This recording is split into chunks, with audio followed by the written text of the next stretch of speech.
What's up, all Power Ass crew? Need to know how to pull the axle shafts out of a C-clip axle? You know, like the Dana 35s, like a Ford 8.8, and several GM axles as well. Here's the axle shaft, pulled out. Let's go, let me show you how it's done. Now for safety, first thing you want to do, get those jack stands underneath there. Not your hydraulic jack stands. And a wheel chock there, and a wheel chock there.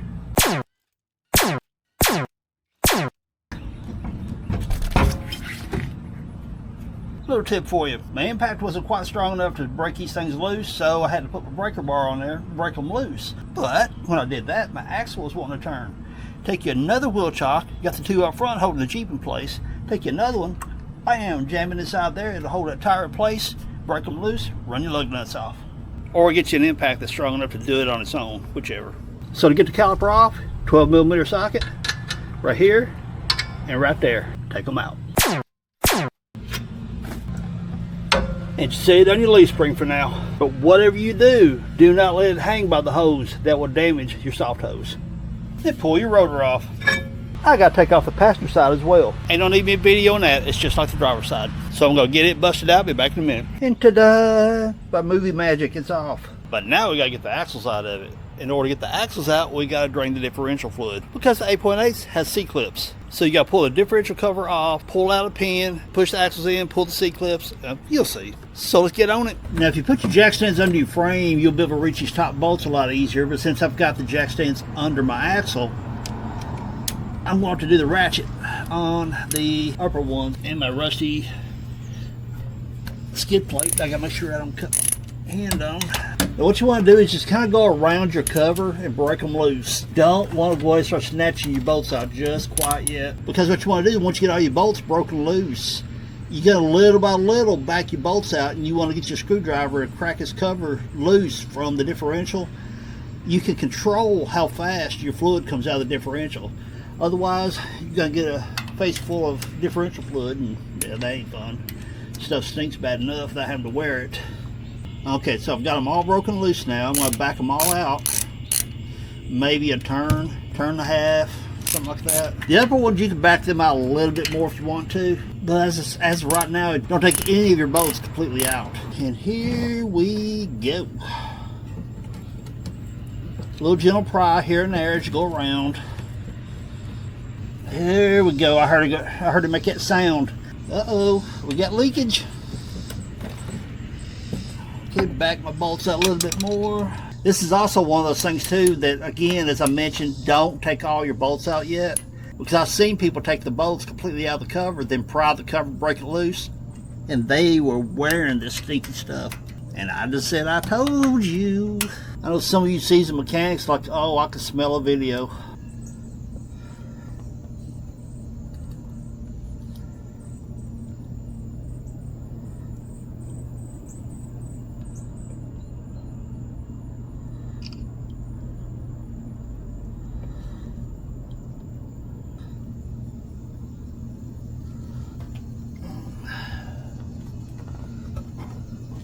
Get back my bolts a little bit more because it's going a little slower than I want it to. You know, part of me wants to paint this diff cover when I get it out something cool like a Ninja Turtle or something like that. The thing of it is, you won't be able to see it. Cars are stuffed under here.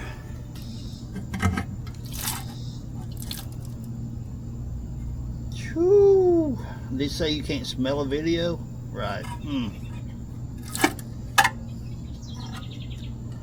Ain't nothing like good old gear oil.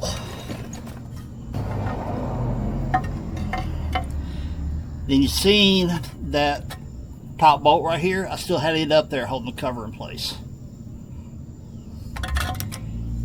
And bring the cover down. So now I need to go up there and check. I think I got this thing in neutral.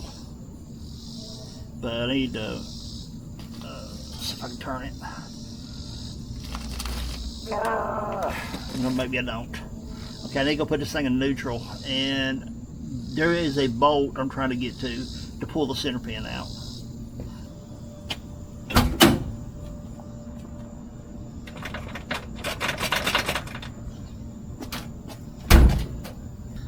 Okay, now see, hopefully I can turn this differential to get around to that bolt.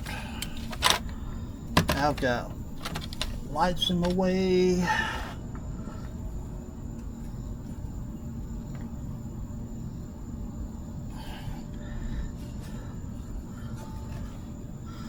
Look at my wear pattern on my gears. Looks good, good.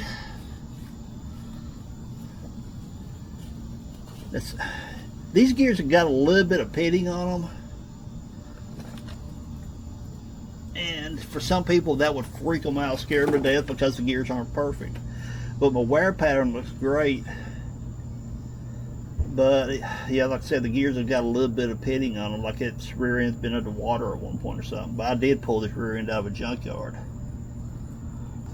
Alright, y'all, come here. Now right there's the bolt we're after. I put the transmission in neutral, which allowed me to rotate the differential, rotate it around until I see this bolt that's coming across this chunk like this right here, or the carrier.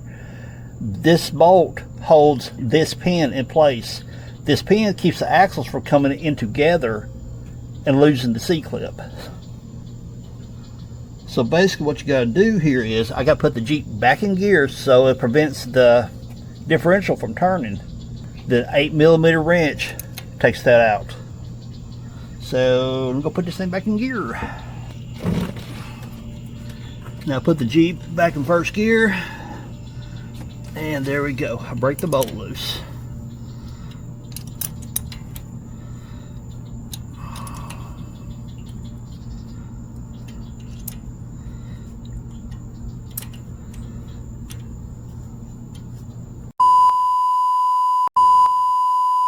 One long angry line later. In this video I didn't show you guys how I got that bolt out. That's actually a separate video that's been released, and I'll link it up so you guys go check it out. So once you get that bolt out of there, it should drop back a little bit, or you may have to get your magnet and get hold of the end of it. And I get me a little pick and hook right inside that hole right there and start sliding it out. And so also what you want to be careful of is whenever you get that thing out, come on, come on, come on. There it goes. It's slick too. I almost dropped it. Then rotate your differential around. I've got the transmission in neutral now, so I can rotate it. Don't get your finger caught in between it because that kind of hurts. And also, as you're pulling on the teeth of the ring gear, be careful. It can actually cut you. So now, I've got, right there is my C-clip on that axle shaft, and there's the C-clip on this axle shaft. So now what I gotta do is get back out there and get off my creeper. Into each axle, I'm gonna push the axles inward. You're gonna see right there the axle shaft's gonna move in toward the center. Okay, here's the driver's side axle. Push it in.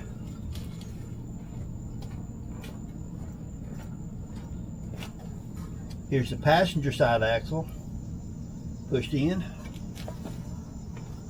This is actually one of those times that would be super handy to have one of those magnets on the stick.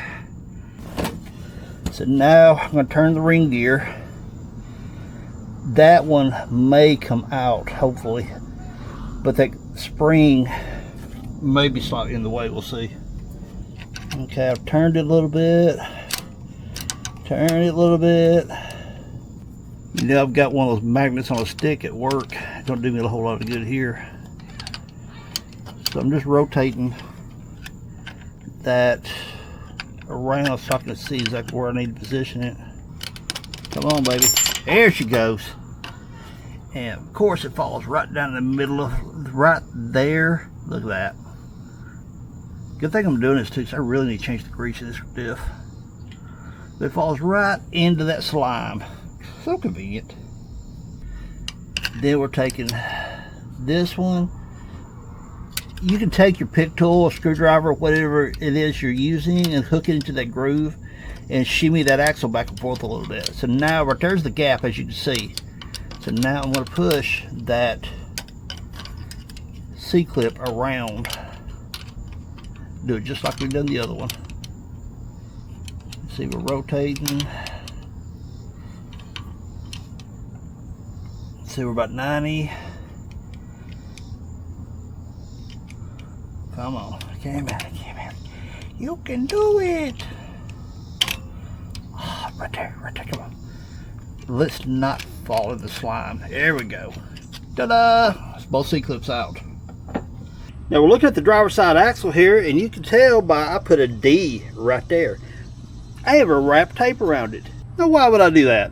On an 8.8, the driver's side axle is longer than the passenger side. So to help you keep from getting them mixed up, mark your driver's side axle or passenger side, whichever you feel froggy. So when you go put them back, you'll grab the right axle shaft the first time. Then grab your axle shaft. You can feel right there you cannot turn it. It's because it's still engaged to the carrier.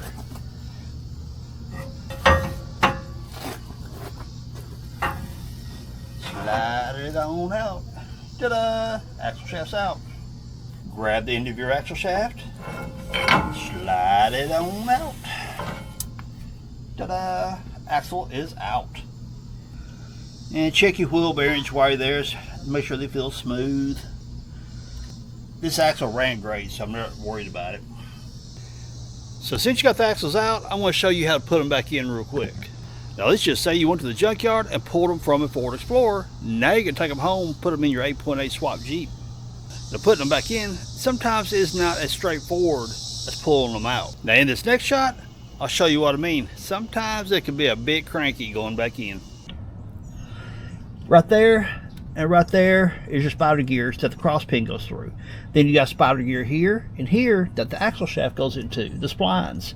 And as you've seen, back inside there is your C-clip. It's very easy that when you start turning the axles and doing all this kind of fun stuff to knock these out of alignment, making the cross pin hard to go in. So let me rotate back down a little bit. And that's why I try to always grab it by the ring gear to turn it, because you're less likely to knock the spider gears out of whack.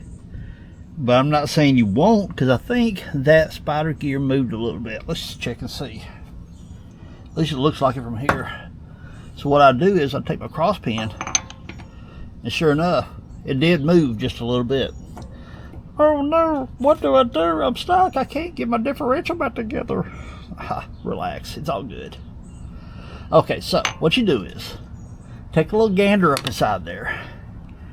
Rub your finger here. Okay, what I'm feeling is here, I'm catching a lip on this right here. I'll pull my finger back, I'm catching the lip on this. If I push my finger in here, I'm catching the lip on the spider gear. So what does that mean? That means your spider gear has rotated downward this way a little bit, forming a lip there. But on the carrier, I can catch the lip there, which means my spider gear in this position of the carrier, I need to push my spider gear up a little bit. Most of the time, you can take your finger and just barely have to push to move it. It's still a little bit. Don't get carried away. You just want to finesse it.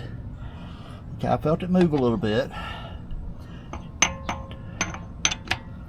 Okay, not quite there. Sometimes you can take, as you're putting your cross pin in this case, my spider gear, I'm going to push it up. Because remember, up here, when I push my finger in, I'm catching the edge of the spider gear, the lip of it. Down here, I drag my finger back out and I'm hooking the lip of the carrier, which means my spider gear has slid downward like this. Okay, so I'm pushing in on my center pin. And push up on my spider gear a little bit, because I'm taking my fingers right here and going up, hitting a spider gear. And okay, it don't want to quite go yet, so what do I need to do? Right there is the lip of the spider gear. So I'm going to take my little pick tool here and a little gentle pry. It moved a little bit. Alright, there we go. And it's really easy because you're pushing, all of a sudden it'll turn loose and it'll slide real quickly on you. It's really easy to push it too far, so finesse it. Okay, see, now my spider gear's wanting to move, which is a good thing, honestly. Okay, put my center pin back in place. Oh, no, it still won't go. Push up Remember, right here, I'm going up, hitting the spider gear.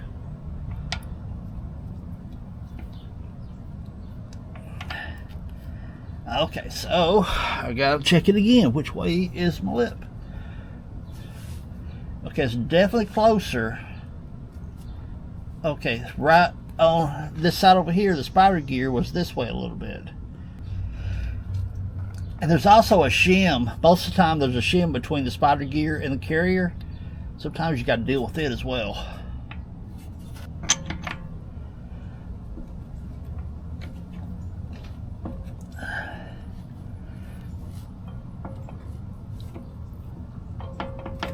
And there we go.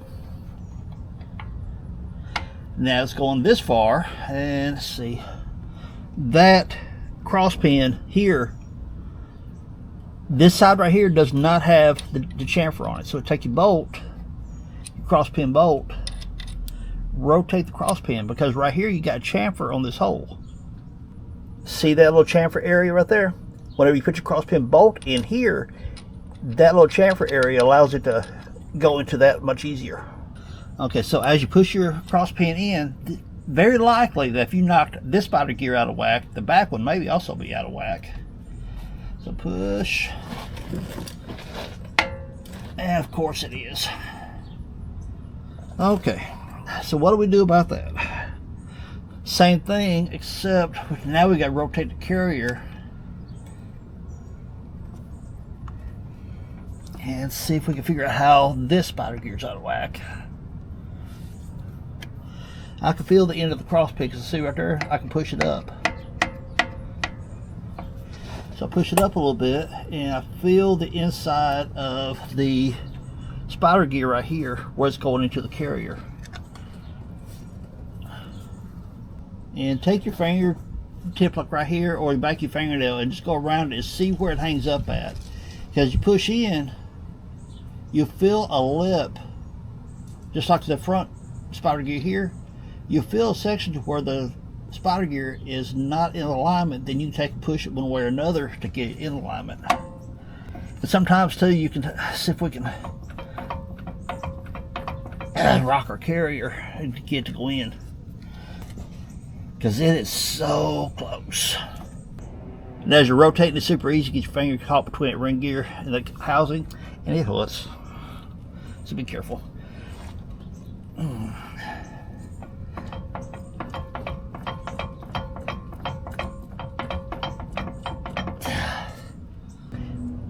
And eyeball your cross pin bolt. It's like, yes, it's about right along in there, yes. Yes, because when you push it in, as you're pushing it on the cross bolt, you can feel it rubbing against this. And I promise you people, it's a lot easier when you don't have a camera on the way. There you go. It pops right in like that right there. And once you get that bolt in, you got to torque this down to spec. I know, you want to know what's the torque specs. Well, head over to www.powerax.tv. On that web page that goes along with this video, plus a couple other videos that goes along with the C-clip axle topic, I'll include the torque specs for the 8.8 that I'm working on, the Dana 35s, and other various C-clip axles, okay? So go check it out, powerax.tv. Down there in the first pinned comment, I'll have the link to the web page. Cool? All right. So there's really not a big need to go into a whole lot of detail about how to put a C-clip axle back together. Reassembly is reverse of disassembly. Pretty easy. Now I did simulate the whole thing with spider gears getting out of line, making the cross pin hard to go in. I wanted to do that to show you guys what to do in the event, which more than likely it can and probably will happen, the spider gears get out of alignment. To let you know that it's not the end of the world. Don't get a hammer and try to beat that sucker in there. And for whatever you do, do not grind that cross pin. It's easy to line that stuff up if you just take your time. So everyone, if you enjoyed this video, hit me with a thumbs up, subscribe if you haven't, leave those cool comments below. Peace. Later, y'all.